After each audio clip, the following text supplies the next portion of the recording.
Magandang araw mga kapigmates at mga kahager. This is Nathan Hager. Once again, dito na naman tayo sa farm update. Ang hinahanap natin yung mortality pit. So nakita na natin yung lagoon, which is yun, no? Andito, ayun. Yung paglalagakan ng waterway system natin, andyan. Yan. Then sabi nung katiwala, banda rito daw, malapit sa lampas ng lagoon, yung mortality pit. So ito, tingnan natin ang mortality pit. Parang ayun, nakikita ko na. Ang mortality pit kasi, doon inilalagak yung mga na-deads o natsugi na, sa mga biik. Madalasan dyan yung mga naiipit, pag di nababantayan, yung mga nag-slow grow na hindi nakasurvive, tsaka yung mga inahin na minsan ay namamatay din yan. Hindi natin mapipigil yan. Sa pigiri talaga nangyayari po yan. So, eto, nakita ko na. Yung mortality pit, dun po nilalagay yung mga deads na alaga. Pag natsugi, hindi basta yung binabaon kasi maaaring hukayin niya ng mga aso na ligaw. Kakainin, lalo kung may sakit, di na ikalat na yung virus. So, dapat responsible tayo pagka may mga ganyan. Meron tayong paglalagakan na hindi makakalkal ng anong mga hayop dyan sa paligid. So, gaya nito, mukhang binuksan na to. Chinek lang siguro nila. Ito daw yata yung una nilang ginamit na mortality pit. So, ito last na itong nagamit nung 2017 nung sila nagsara. So, 6 years na pala itong nakatenga. At sabi ay nagdagdag pa sila ng isa pang mortality pit na bago. Ayun, palagay ko yun, may hati sa gitna eh. Yun, yung may tubo o PVC na 4, yung dalawang nasa unang gray ay parang nabali. Then, ito nakabukas. Ito yung una nilang, for 20 years nilang nagamit ito. Kasi 20 years daw sila since last nila nag-operate noong 2017. So, binuksan siguro to at yan, parang sinunugan eh. Ayun no.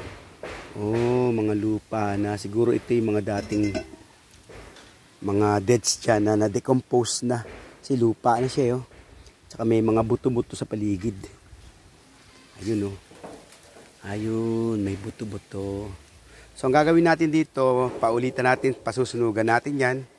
Para just in case, kahit na 6 years na siyang natenga, panigurado lang din na madidisinfect natin tong areang to. Yan. So, ito yung bago na ating gagamitin. Pagka natakpan natin na-disinfect na pala bago tinakpan, ito ang gagamitin kung may mga mortalities tayong na pwedeng gagaya ng mga biik na machuchugi, pwedeng dito natin ilalagay sa mortality pit. So, ang haba niya is parang square siya, no? Tansya ko ito ay 1, 2, 3. Mga 4 cubic meters. So, parang 12 feet siya. 12 by 12 yung lapad. 12 yung width and length niya. 12. Yung height naman niya ay, tingnan natin gilid. Tansyahin natin. Yun, malalim ah. Yung height niya, andito tayo sa ibabaw, no? Tingnan natin sa ilalim niya. Wow. May parang naipunan ng ano sa gitna, parang sapa yata yan. Yan. Ito ay natansya ko mga 15 to 18 yung lalim nito mula sa kinatutungtungan ko. Ibabaw kasi ko, no? So ayan, yan ang kanilang mortality pit.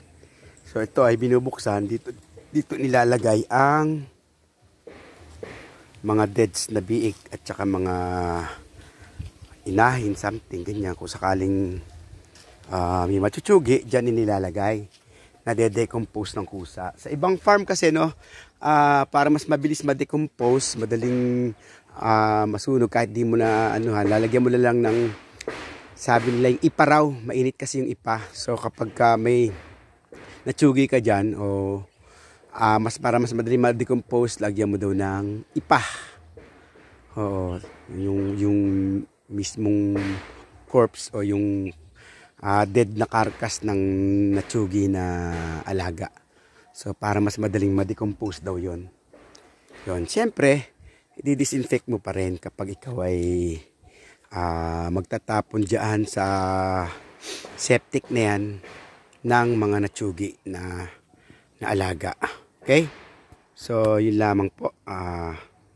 Gandito si Nathan Hager, ang inyong vlogger, para sa update ng ating swine production, Piggery 101. Okay, magandang hapon po sa lahat, magandang araw. Salamat.